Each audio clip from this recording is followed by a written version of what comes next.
Hello दोस्तों, स्वागत है आप सभी का। दोस्तों, बीपीएससी एईडीओ के लिए हम लोग कुछ इंपॉर्टेंट टॉपिक सीरीज चला रहे हैं इस चैनल के ऊपर। उसी टॉपिक सीरीज में आज हम लोग बात करेंगे educational reforms in British India का, जो कि बीपीएससी एईडीओ के लिए काफ़ी ज़्यादा इंपॉर्टेंट टॉपिक है। तो चलिए इसकी शुरुआत करते हैं। सबसे पहले ये समझते हुए कि 1813 में जो चार्टर एक्ट आया था, उसने सबसे पहले एजुकेशन के लिए कुछ प्रोविज़न किया।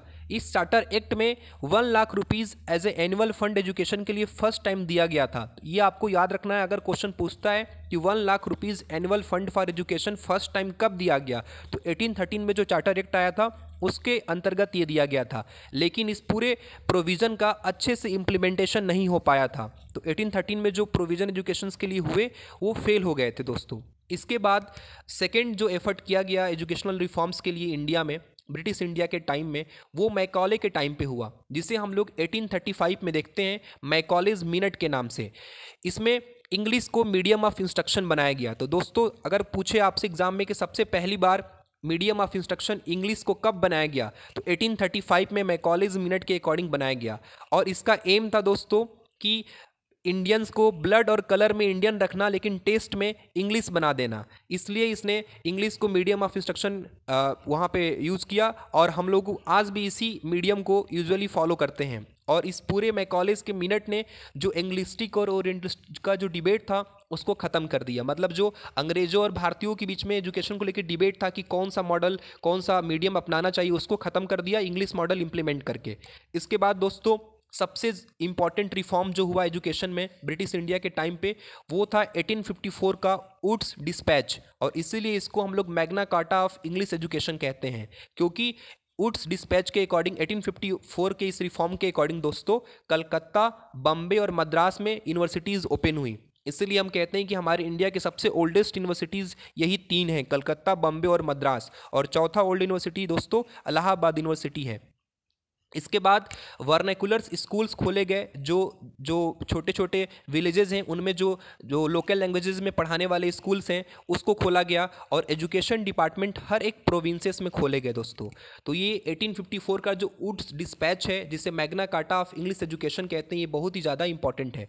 इसके बाद 1882 में हंटर कमीशन को फॉर्म किया गया, हंटर कमीशन बना, और इसने प्राइमरी और सेकेंडरी एजुकेशन पे फोकस करने की बात करी।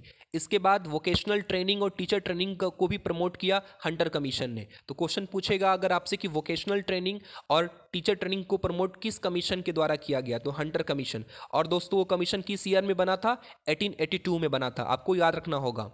इसके बाद नेक्स्ट रिफॉर्म जो ब्रिटिश इंडिया में हुआ वो 1917 से 90 के बीच में सेडलर कमीशन के द्वारा किया गया। सेडलर कमीशन ने इस जो रिफॉर्म किया उसको हम यूनिवर्सिटी रिफॉर्म्स के नाम से भी जानते हैं। और इनका रिफॉर्म का सबसे बड़ा पॉइंट ये था कि इन्होंने यूनिवर्सिटी से पहले 12 ईयर्स की, 12 सालों की स्कूलिंग करी को मैंडेटरी किया, सजेस्ट किया इन्होंने। दोस्तों, आज जो हम लोग 12 साल पहले स्कूलिंग करते हैं फिर यूनिवर्सिटीज़ में जाते हैं, तो ये इसी सेडलर कमीशन के रिकमेंडेशन की वजह से हुआ है। इसके बाद 1929 में हर्टॉग कमेटी आई दोस्तों, और हर्टॉग कमेटी ने क्वालिटी के ऊपर फोकस किया। इनका कहना था कि क्वांटिटीज, हम लोग क्वांटिटीज़ नहीं बढ़ाएंगे, नंबर ऑफ स्कूल्स नहीं बढ़ाएंगे, लेकिन जो भी स्कूल एग्जिस्टिंग है उन्हीं के अंदर हम लोग क्वालिटी को और इम्प्रूव करेंगे। और एजुकेटेड अनएम्प्लॉयमेंट जो भी लोग हैं उनको अच्छे से एजुकेशन देके एम्प्लॉयमेंट दिलाने की कोशिश करेंगे। मतलब सबसे पहली बार इस कमीशन ने एजुकेटेड अनएम्प्लॉयमेंट को हाईलाइट किया। हर्टॉग कमेटी ने 1929 में सबसे पहली बार एजुकेटेड अनएम्प्लॉयमेंट के इशू को हाईलाइट किया था। इसके बाद 1944 में सर्जेंट प्लान बना ब्रिटिश इंडिया में, जो कि फ्री और कंपलसरी एजुकेशन 6 to 14 ईयर्स के बच्चों के लिए सजेस्ट किया, जो कि आगे चल के हमारे इंडिपेंडेंट इंडिया में भी इसको फॉलो किया गया। और पोस्ट इंडिपेंडेंस प्लानिंग के लिए इस सर्जेंट प्लान के इस प्रोविज़न को यूज़ किया गया आगे चल के। तो ये कुछ मेजर रिफॉर्म्स थे दोस्तों जो एजुकेशंस में ब्रिटिश इंडिया में हुए। सबसे पहले हम लोगों ने स्टार्ट किया था 1813 में चार्टर एक्ट से। आपने देखा कि कैसे 1 लाख रुपीज़ का एनुअल फंड किया गया फर्स्ट टाइम के लिए, लेकिन प्रॉपर इंप्लीमेंटेशन नहीं हुआ।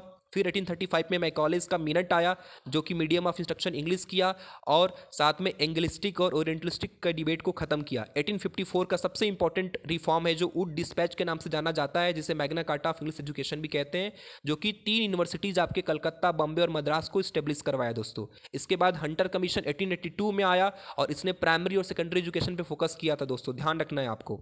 और सेल्डर कमीशन ने यूनिवर्सिटी रिफॉर्म्स की बात करी और 12 ईयर स्कूलिंग को सजेस्ट किया यूनिवर्सिटी से पहले।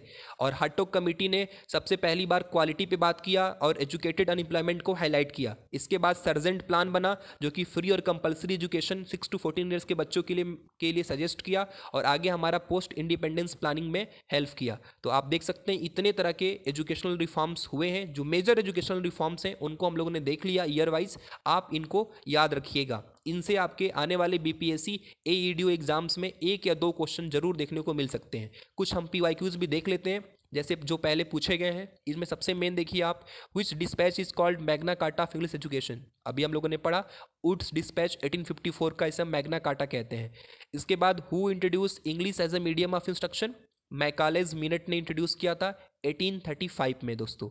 सर्जेंट प्लान आपने पढ़ा अभी 1944, इसका मेन एम क्या था, free and compulsory education for 6 to 14 years. तो इस तरह के क्वेश्चंस आपके पेपर में पूछे जाते हैं। एक बार और क्विकली अगर आप रिवाइज करें तो देख लीजिए इतने सारे आपके एक्ट आए, एजुकेशनल रिफॉर्म्स हुए। 1813 में चार्टर एक्ट हुआ जो कि एजुकेशन के लिए फंड दिया था। 1835 में मैकॉले ने इंग्लिश मीडियम किया। 1854 में वुड्स डिस्पैच हुआ जो मैग्ना कार्टा माना जाता है। 1882 में हंटर कमीशन आया जिसने प्राइमरी, सेकेंडरी और बाकी के एजुकेशन पे फोकस किया। 1917 में सेल्डर कमीशन बना जो यूनिवर्सिटी रिफॉर्म्स की बात किया। 1929 में हार्टोग कमेटी बनी जो क्वालिटी पे फोकस करी, क्वांटिटी पे नहीं।